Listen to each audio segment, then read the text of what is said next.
Hey everybody, this is me, Tom, again in Western North Carolina. I'm gonna make the next video right now. And so I got a kind of close-up view on my camera so you can sort of see what's going on. You won't be seeing my face too much in these videos, but I'm gonna talk to you and tell you what I'm thinking about. So anyways, I have, in that last video I laid out my rockers. I very carefully, with a pretty sharp pencil, made these marks here on top. And then after that, I very carefully transferred the mark from the top around to the sides, right there. And then I use this handy stick here to mark them down. You don't need to have this fancy thing. You can use a square and another straight edge. I think in class we used to even just use this with a square. I didn't have my square right here. I think we even used to use our rocker to get up and put our square on the rocker. But there's different ways to do that step. And one of the things you want to do after you make those two marks here is check. I use this caliper. I measure between the two things. It doesn't matter what the measurement is, but I measure it, and then I make sure that the bottom right down here is the same as the top. Sometimes something happens when you make those marks and they get either wider or they get narrower. You want them to be the same up here as down here. You need to check every one, because it's if you mismark them and then saw them out, it really is not going to look very good. So that's something you want to do. And the tools I'm going to use today are a hacksaw and a coping saw. I'm going to show you the coping saw. And I've got my jeweler saw. I found my jeweler saw. I don't know how good this stuff's showing up in the camera. But anyways, those are saws I'm going to use. And it turns out, in my notes, I put in my notes that this was the blade I liked for the coping saw. 18 teeth per inch, 90 thousandths. That's the blade width, I think. And then 18 thousandths thickness. But that's the blade I'm using in my coping saw. And in my jeweler saw, I'm not sure what blade this is.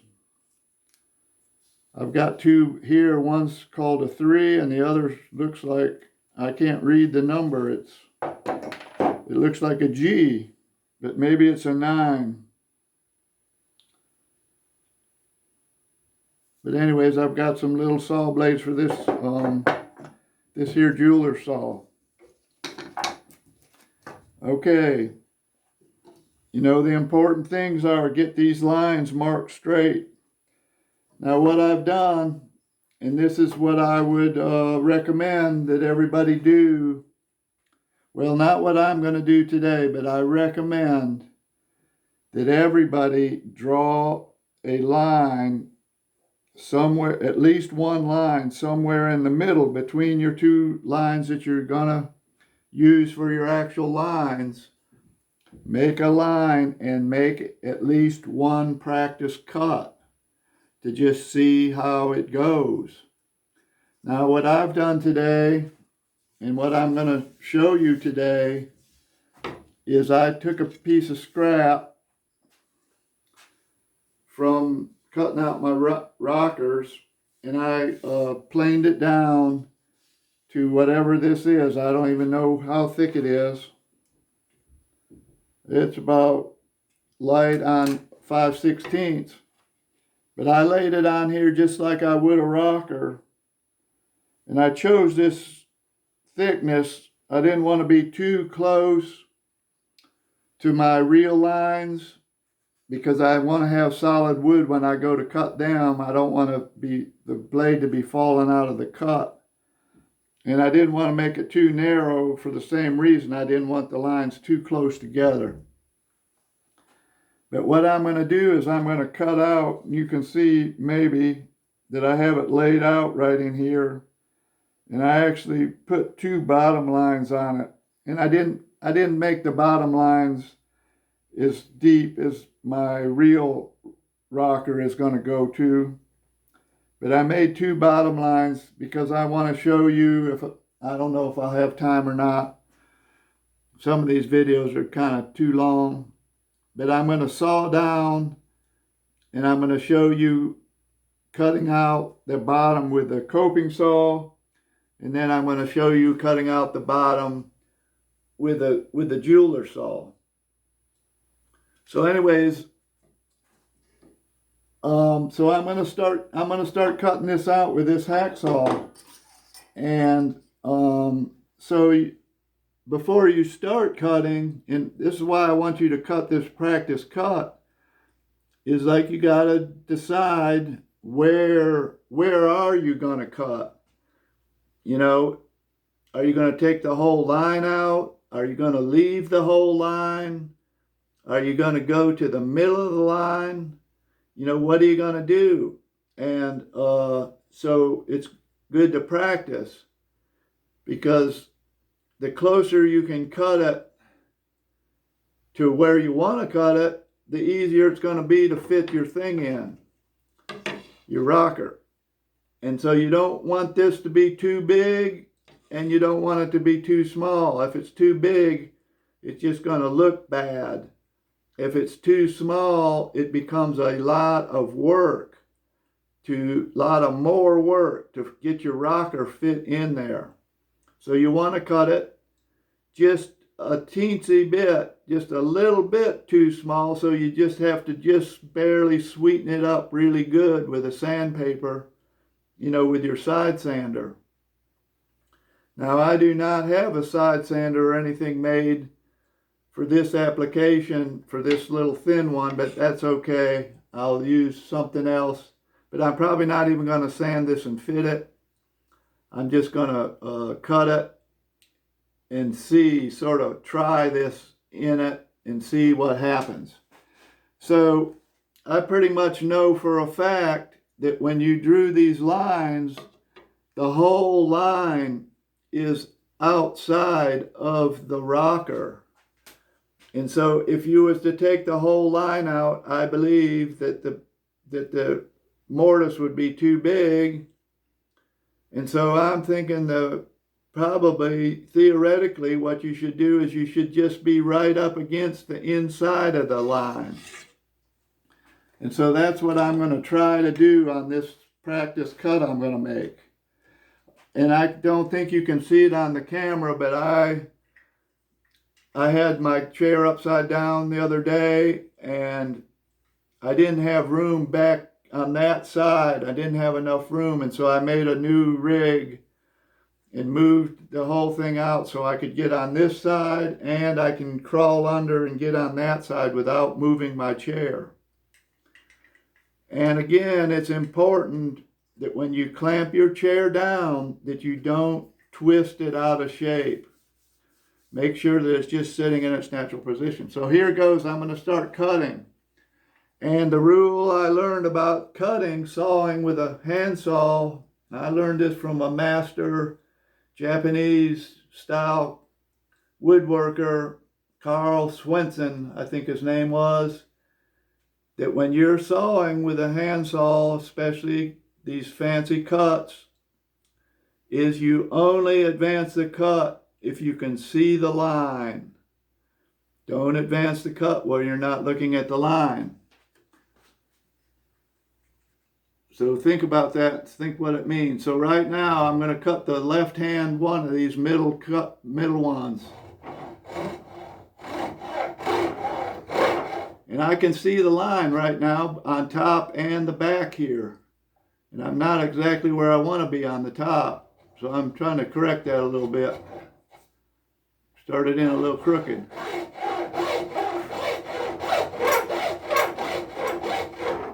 Well, not cutting right on the top.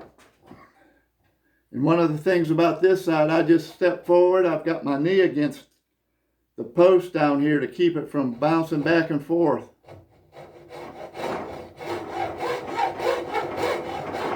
I'm looking right at the top right now, and I'm just advancing the cut along the top here. I've made it about halfway. Now I'm going to go down this back side a little bit.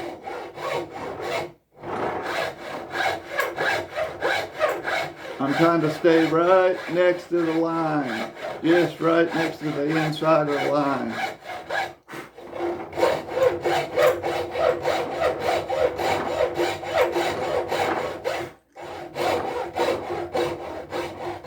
Okay, I've got that top all the way over to this side, so I don't want to get up there and bend over, so I'm going to advance this cut down here. You can see my saw's almost pointing straight up, but I'm advancing this cut on this back side. And I went right down to my top bottom line.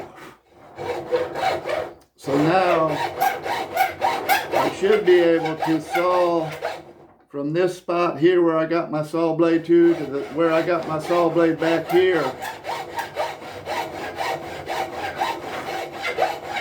I should be able to, connect those two spots. But another thing that's very important, you do not ever want to saw past one of these bottom lines. If you do that, you can't correct it. It just leaves a real bad spot. So try never to do that. So now I want to advance that line down there, so I need to get up here and look down from the top. And that's a little harder. But I don't have very much to cut because of, how I've got most of the cut out in the inside here, so it goes pretty easy.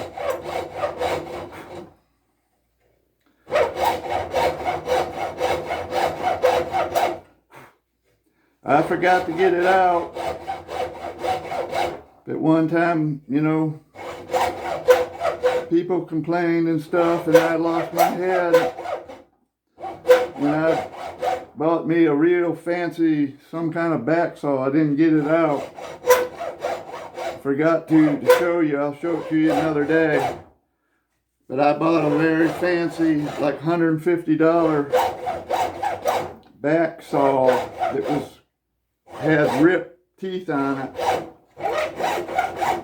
Okay, I'm just trying to waste out some of that middle.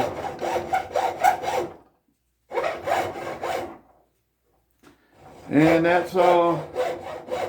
They would cut these out, but it was no better than this one, this saw. And then one of the things that I like about using this hacksaw is the blade is flexible. And I'm very carefully going down to that spot and then moving back here and going down to this spot, because right now I know that in the middle that cut is like that, and I'm trying to flatten it out. But I'm being very careful because I do not want to cut past either of those bottom lines.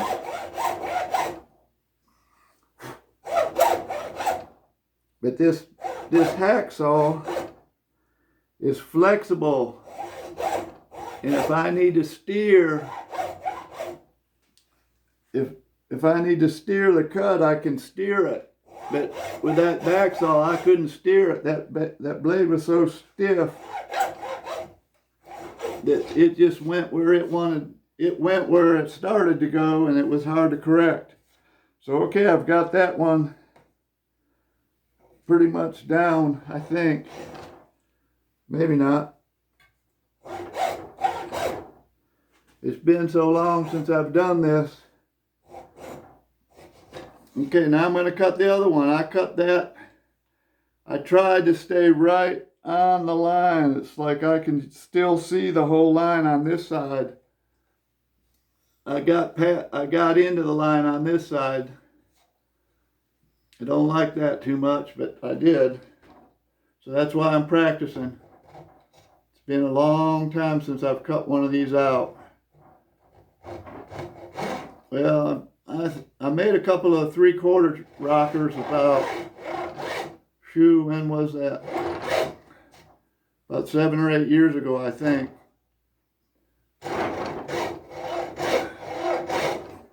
I wish I had a better light right here on this.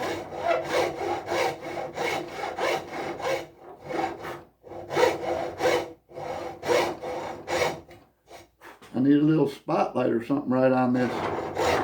Would help me maybe. Okay, I'm trying to cut across the top.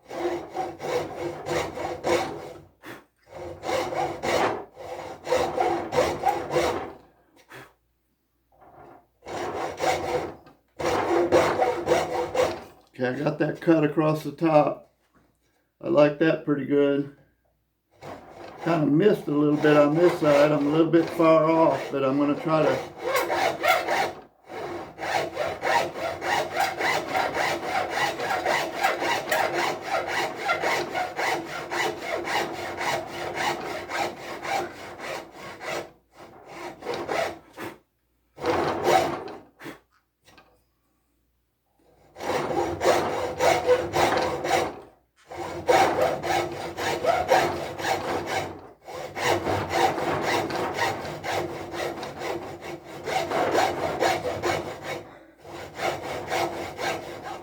Okay, I'm trying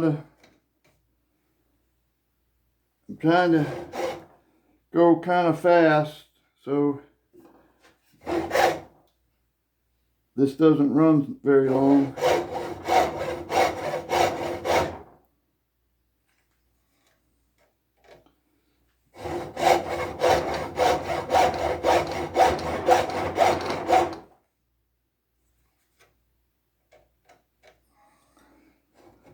Kind of getting into the line there.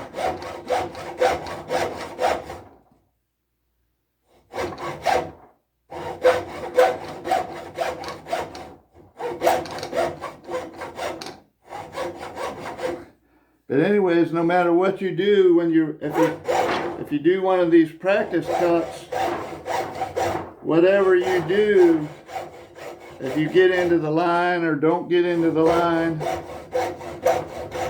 you're going to find out, what the consequences are without finding out the consequences on your real rocker.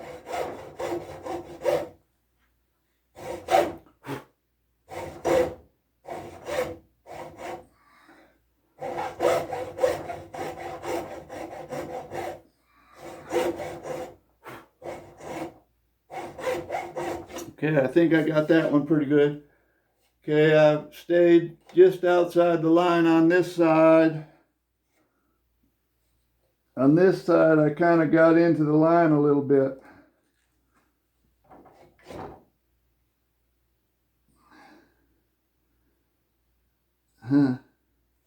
But anyways, so now that I'm down to the bottom, the next step is to saw that bottom out of there. And the common tool that you would use is this coping saw, and just about everybody has a coping saw or can get one and get the right blade. The right blade's semi-important. If you got too few teeth, it's a little bit rough with this hard wood. But anyways, one of the possible ways you can do this is just by using the set in the saw. And I'm pulling sideways right now, just by the set in the saw. And again, you don't want to make a mistake and cut down below that line. But just by using the set in that saw, you can get enough room. You can get enough room to turn this corner. because you want to get your blade flat down. You know, you want to get your saw like that to cut across there. And I'm just pulling sideways using the set. But be careful that you do not cut down below the line.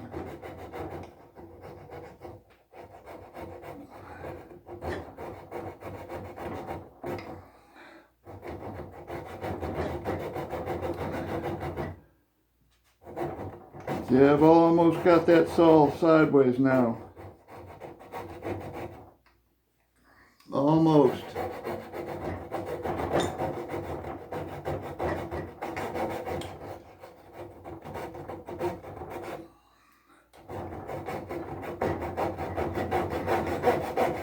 So now I've got it sideways.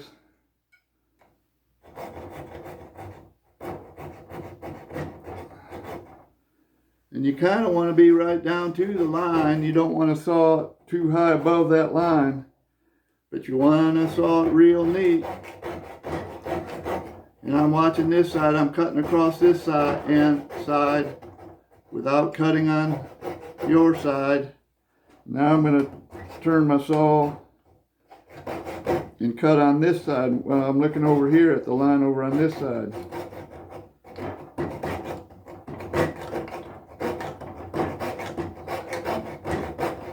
I'm out of practice. I'm out of practice.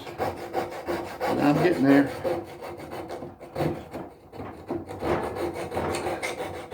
And you really do not want to cut too far. You do not want to cross this sideline with this cut. And there's the piece out. Not bad.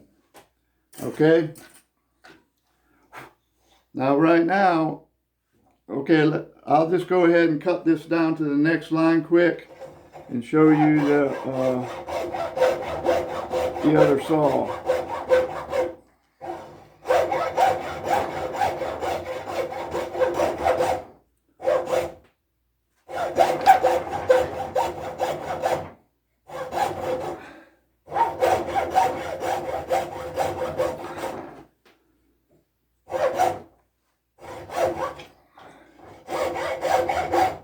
Okay, I'm going fast, but this is for demonstration.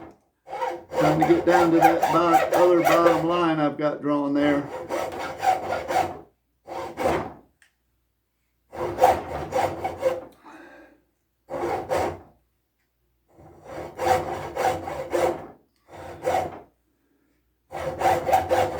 And this doesn't have to be super accurate, but so if I use this jeweler saw, I can just go right down in there, and that blade is so narrow, you know, this way, that I can just turn it. I can just turn it. I don't have to do all that fooling around trying to turn the saw. Now, it's not going to cut across there very fast, but I'll have it cut by the time I would have got that other saw turned. Now these saw blades are very delicate. You gotta take your time and not much pressure.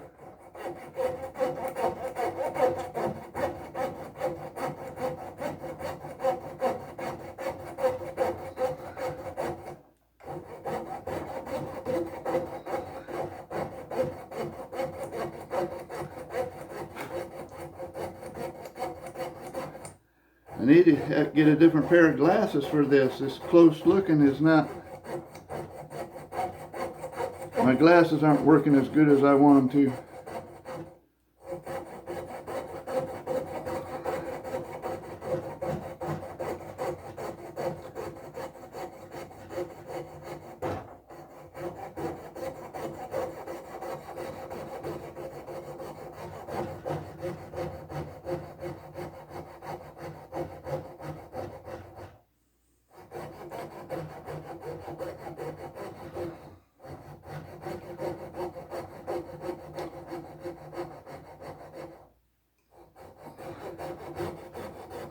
Now this blade is flexible, so it might not be cutting as much in the middle.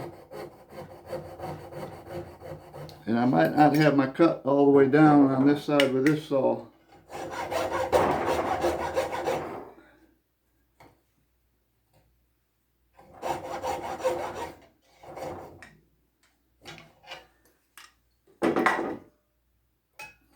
Go in there again, see what happens. I almost got it.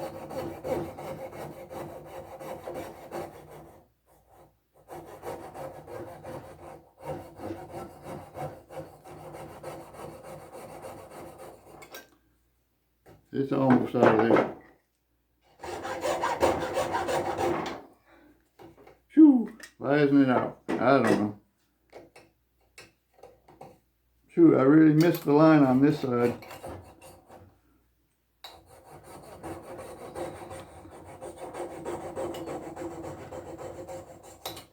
There it broke out, I think.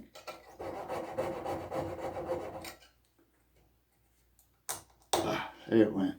All right. I really missed the line on this side. I wasn't paying attention, trying to go fast. But that's the difference in those two saws. But anyways, now that we've got this cut, I'm going to take this piece and I'm going to see if it goes in or doesn't go in. Okay, see, it went right in. So to me, some of you or even myself might say, well, that was the perfect cut. Well, maybe and maybe not. And it's a pretty darn good cut, but I think that I should try even harder to not touch the line. Just never even touch the line, because I would have rather this piece sort of just barely not go in, so that I could do just a little bit of cleanup to get it to go in and get all these sides and everything smoothed up good. But you can see, if you could, I don't know if you can see on that camera, but I can still see the whole line on this side. This side, I can see part of the line, I think. Can't tell whether it's the line or the grain. Sometimes these lines in the grain mess up what you're looking at. On this side, I can see most of the line. And on this side, I can see most of the line too. So I'm pretty sure that you need to just make it so you're just not quite touching the line when you make your saw cuts. At least that's what I'm going to try to do when I do my real cuts. So anyways, that's about all I wanted to show you today. I'm going to start cutting these other ones out for real. You don't have to watch me do that. But I'll, when I get them cut out, as soon as I get them cut out and I go to start fitting my rockers, I'll start showing you how I'm going to fit the rockers. And that's going to be using the side sander, because I really want to use the side sander just a little bit to sweeten these things up really good for that rocker to slip down in. And then I'm going to show you how to do the bottom sander to get the bottoms, you know, cleaned up and fit just right. So that's going to be a whole nother step.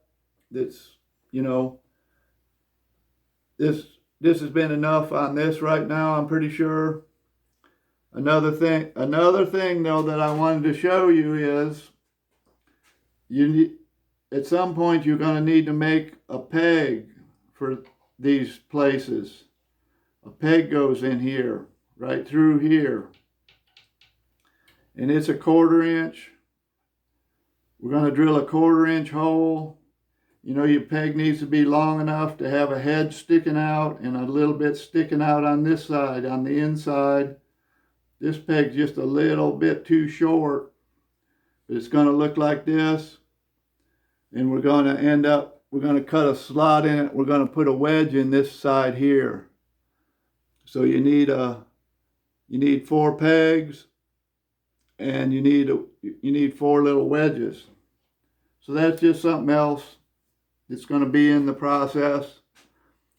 So anyways, we got a rainy day here. I guess there's a Hurricane Ida coming up this way. We got rain. But the lights are still on. I'm able to make this video. And I'm thankful for what I have. I had a big day yesterday, working, hauling scrap, getting firewood, putting a kind of a new bin thing in a woodshed. So anyways, I hope you can be thankful for what you have. And I'll see you another day.